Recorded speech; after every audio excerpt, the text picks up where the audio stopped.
We want to talk with you about the books that feed your imagination and the vices that spark your soul. We drink, we curse, we read things. Come sit by us. Expect no judgment, just good times. Welcome to Paper and Vices. Books reviewed, vices indulged. Mature content warning. I am Victoria Papers. And I am Lee Vices. And we're doing the thing. We are doing the shit. Sort of. Yeah. So January, as I've said many times, is the official month of naps. Yes. Like, if you're not taking naps in January, maybe look at your life and consider what you could move around so you can have naps in January. So today, I took my child to the playground in mid-30s weather and was outside in mid-30s weather for almost 2 hours. And then I came home and I took a glorious, you know how you wake up from some naps and you're just like, I'm really okay with being alive right now. This is fine. Yeah. I took a 4-hour nap and it was great, but it was in front of the fireplace, which was also great, to clarify. So good. I had a black fuzzy blanket and a black fuzzy kitty. But now, between the cold and the fireplace, my throat is like, fuck you. Yeah. You can get wrecked. It's not COVID, it's poor life choices. So how are you? I'm hanging in there. I'm hanging in there. No naps by the fireplace, although I will say we've had some glorious weather. Like the kind of weather where it's like, all right, let's walk around the neighborhood a couple laps because we can. So, Nice. yeah, Nice. It's not swelteringly hot outside, So it's a good time of the year in Florida because I don't know, you still have that crazy weather where you don't know what the temperature is going to be like in the morning versus the afternoon. Like it's like sweater weather and then hot, but it's pretty even keel probably for the next week and a half, and then, it all goes to shit, but but those few weeks are nice. That's why people move here. I'm convinced that the weather is so perfect for these next 2 weeks that people are like, yeah, I'm gonna live in Florida. Mm-hmm. This is what all the old people come down for. Yep. Well, how are you besides the whole throat fucking with you thing? I'm pretty good. Reading, doing the stuff. Played Cards Against Humanity for over 2 hours with you and the Valkyrie the other night, and I didn't realize how much I needed that. So right? Yeah, that was good fucking times. Starting to slowly. So we had the holidays, and my kid is in year-round school, so she is tracked out for another week after this recording, to the day. Homegirl has not been in school since Christmas Adam, which is I like my kid. Children are like people. I don't like all of them. I'm very lucky that I got a child I like. Homegirl is needy, and I forgot. Because when she's in school, other people talk to her, and they make her tired. Yes. But not here, apparently. Not enough. She's ready to go back. Hence the almost little over 2 hours at the playground. Yeah. 2 hours at the playground today. Because it's cold. That will burn up more of your energy. Please just be fast. And not dangerous, but dangerous enough that you think you're getting away with shit. That's fine. Do that. Yeah, that adrenaline rush. Yeah. So we're still, God, I sound like the laziest person ever. And so then we went to Savannah for a week, and that was super great. You could mostly stay hella distance from people, which is nice. Awesome. We masked up. I made us new masks. They're requiring masks for unvaccinated people in stores, which on the one hand is cool. On the other hand, if you're not getting the vaccine, you're also not telling the truth about whether or not you have the vaccine. Yeah. But I felt safe.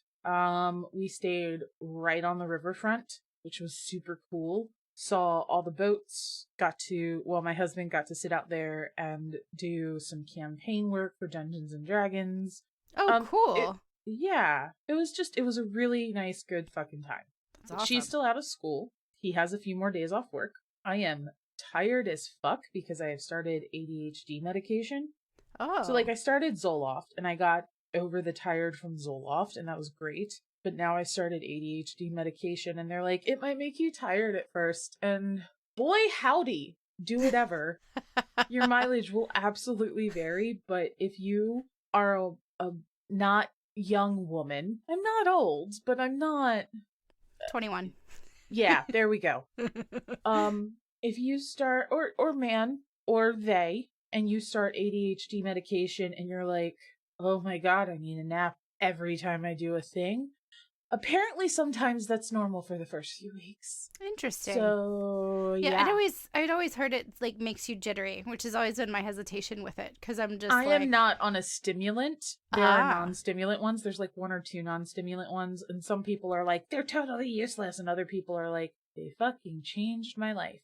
And it's helping a little bit. Mm-hmm. I can see it around the edges, but it's not like I still, if I'm even remotely stressed out or start to get tired, like the executive dysfunction just comes back and eats my brain. Yeah. But I think we're on the right path, which is fantastic. And it's January, so I can take naps, which is great. Yes. But all of these things combined, we are officially on our last week of shit not being back to normal. Mm-hmm. And aside from my husband going back to work, I think all of us are kind of ready for some normalcy. Yeah. It's like when you get to the end of vacation and you're like, this was fantastic. I want to go smell my own bed. Yes. With my laundry detergent. And I want to cuddle my cat. And yeah. So all that shit said to say, I am good. That's awesome.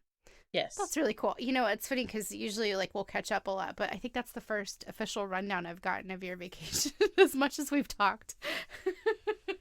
That's awesome. I have a set of 50 graveyard pictures from the cemetery if you want to see them. Yes, I do. I absolutely fucking do. I have them in a file because I already emailed them to some Twitter friends I have that are graveyard aficionados.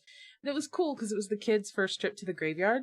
And it was Colonial Cemetery, which is in like the middle of Savannah. And it's where when Sherman came through and didn't burn Georgia to the ground, he came through in like the winter. And so most of his troops hung out there. And like, there's no debate that the Union should have won. And Sherman did what he had to do. Like, none at all. We are not even putting that on the table. That said, Union soldiers, often assholes. You can be doing the right thing and still be a dick. And there were thousands of people buried in this cemetery. And the Union, not all of them, but a lot of Union soldiers camped out there. And they kicked over headstones and they broke open mausoleums and set the bones in the ossuaries on fire to keep warm. No. So they can only find like 600 headstones now. And a lot of the ones that were broken that they couldn't find homes for, they have this long back wall that they're just propped up on, and you can walk past them, and like the sunlight filters through the Spanish moss from the oak trees, and it's beautiful. And Kiddo and I had a really good talk about how things can be really cool and really peaceful and really sad at the same time. They don't have to be one of those things. You can hold all of those things together. Yeah. And it's okay.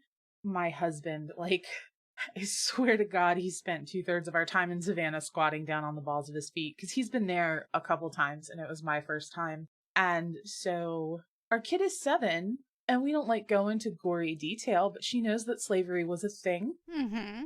I don't think she fully appreciates it because she's a 7-year-old little middle-class white bitch, but she understands that it was wrong and that white people treated anyone who wasn't white very poorly. Yeah. That was not okay. Yeah. And we went down Factor's Row and he explained to them about them bringing the cotton and stuff in, and just every time she had a question or she needed a further explanation about the Revolutionary War, the Siege of Savannah, or gravestones, or this, that, or the other, he would just pop right down and get on her level and point out things and answer them. We went to the cathedral. Yeah, the Cathedral of St. John the Baptist, which was beautiful and majestic and hella Catholic. And so he got down and he explained to her about the saints and all that stuff. And like, I explained to her some stuff and we talked about it, but their brains work so similarly that And he also has really good teacher voice. Mm-hmm. And I have squirrel brain. Like, he gets into a subject and he can go through it linearly. Mm-hmm. And I'm like, oh, hey, did you know this sparkly thing had to do with murder? It's not the same. It was a really awesome time. And I think I've just talked about Savannah for 20 minutes. I'm sorry. But yeah, it was... That's okay. We'll do a full debrief when you get back. Yes. And compare food notes. Yes. Yes, because that's what we do. Because food I is did awesome. send you in the Valkyrie a picture of my latte every morning. Yes, you Whatever did. coffee I had, it wasn't always a latte. And it was amazing. It was amazing. Yeah. So did you pick up any, like, good books, or did you read anything special because, like, you were on vacation? Like, do you have a vacation set of reading material, or how did that work? Our kid does pretty good on car trips, but she talks a lot and I talk a lot, and the autistic Tourette's husband is like, could we not do that? So, and we found out, you know, occasionally the alternative to talking a lot is singing along instead, and that's not like not any better. How many hours of not talking about Bruno can Dad deal with before he pulls the car over? Oh my god. So we listened to The Hobbit, which was really cool. Oh, neat. Yeah, we haven't read it to her yet, but she followed and it was really cool. And we got right up to the battle at the end, and that's when we got home. And so she keeps asking me to listen to the rest of it, and I need to just put it on downstairs for her to listen to probably tomorrow. Yeah. So we listened to that. I took my Kindle and I bought... While I was there, I ordered a book from Amazon that I've been really, really wanting, just because I was like, fuck it, we're spending money vacation week. This will be more valuable to me in my writing and my personal interests than I realize. And it's the Victorian Book of the Dead. It's a self-published book on Amazon, but I don't remember who it's by. I'll put pictures on Instagram in the next few weeks, but it's pretty cool. At the Pirate's House, which if you've been to Savannah, you know about the Pirate's House. It's this really cool, old, creepy as fuck structure, and I swear to God, this is gonna sound awful. This almost 300-year-old house is more solid than most Lennar homes. Yeah. But so Savannah has a bunch of tunnels that run underneath it out to the Savannah River. And so it's got tunnels underneath it, and if you pay to go on a specialty ghost tour with a different company, not at the Pirate's House, you can go see like the rum cellar and shit. It was very cool. And the food was amazing, and I bought a book about female pirates because I know a little bit about the history of female pirates, but it was so funny because I have a lot of misogynistic family members and acquaintances, and some people just in general on the social medias a decade ago were like, why is Elizabeth Swann the pirate king? She's female. And I'm like, oh, that's historical, bitch. Like, lady pirates, definitely a thing. Yeah. So I bought that, which I haven't read yet, but I'm sure we'll talk about them later. I'm pretty excited. That's cool. Right now, what did I just finish? I just finished the Stariel series by A.J. Lancaster. That was really satisfying. Yeah? Yeah. If you are gender fluid or trans, I don't want to say it covers it or that it's like geared towards it or anything necessarily, but like there are characters that change gender within the story. And there's an important side character in the story that's just a they because they are a shapeshifter. And it's just written in so organically. And like representation is really important. For sure. We've talked about this. But organic representation, chef's kiss. So I was very happy with that. And yeah. Then home and naps. What are you reading? So I am still picking at the Legendborn book by Tracy Dion. And it's interesting that you mentioned the whole representation thing. The main character is Black, and then one of the side characters that she interacts quite a bit with is non-binary, and they're really good about they use the they pronoun and everything. And it's just really cool because they have a lot of interactions where they're like sticking up for each other. which is just really cool because not only is a representation, but it gives you a good picture of how people are discriminated against and how they react to it. And I don't know, it's just we've talked before about friendships within literature, and this is just such a cool developing friendship. I'm halfway.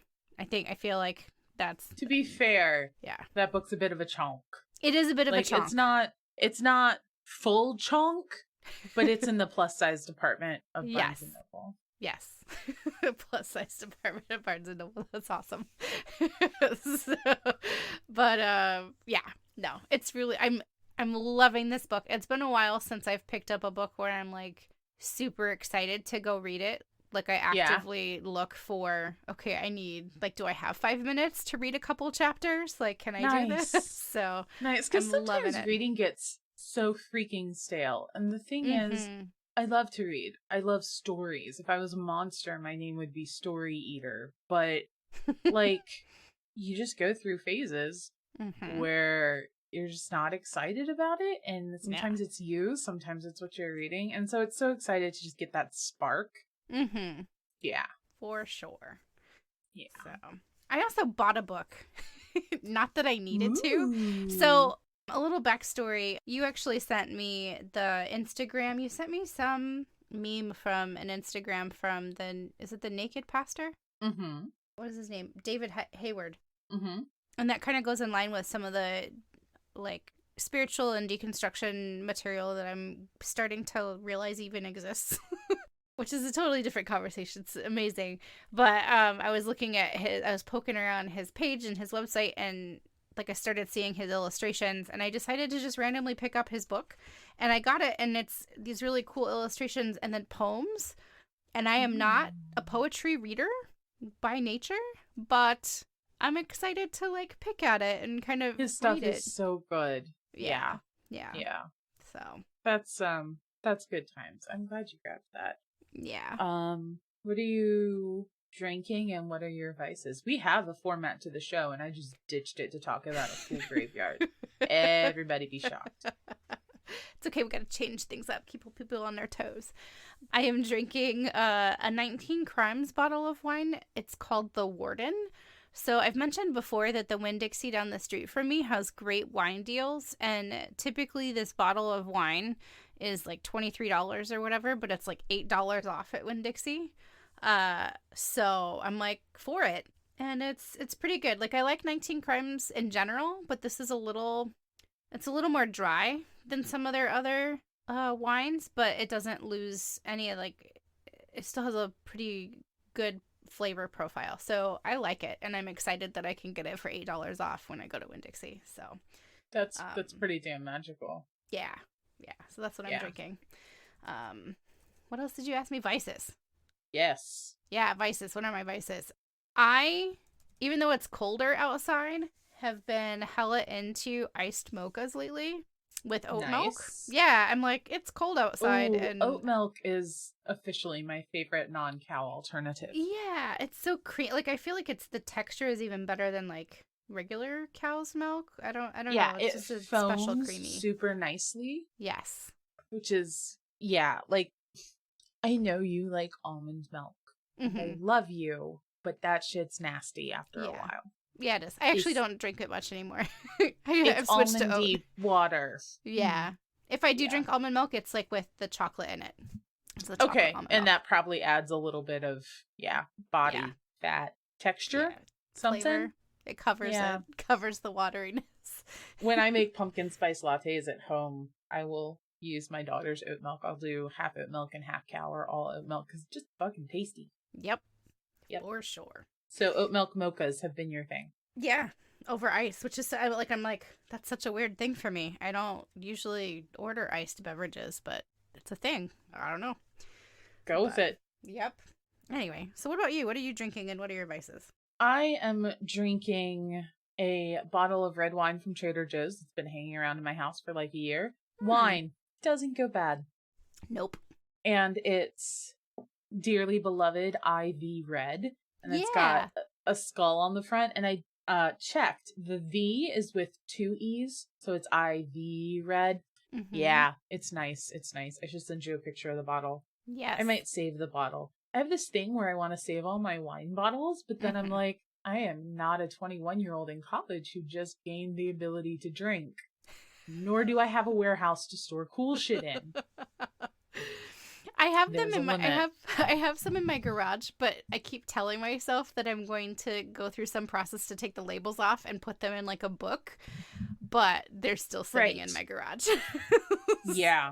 This one's printed on the bottle. It's not a label, but it's, it's a $10 or $12 bottle of wine. Mm-hmm. It's very nice. It's very smooth and sweet, and it's not very tannin heavy because I'm not into tannins. No. So it's good. And my vice this week, I don't know if I call it a vice as much as a work tool, but I'm going with it.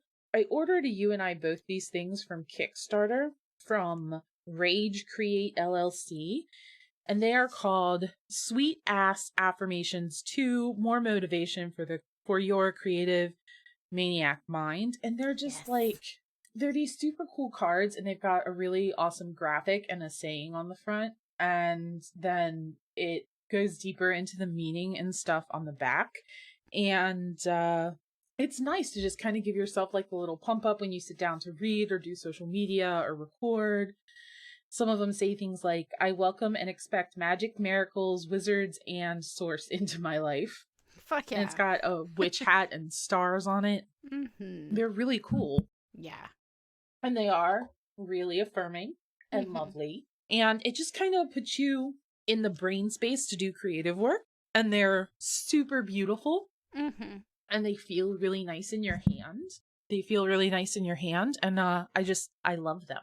I started using them this week, and it's a helpful focus thing. Yes.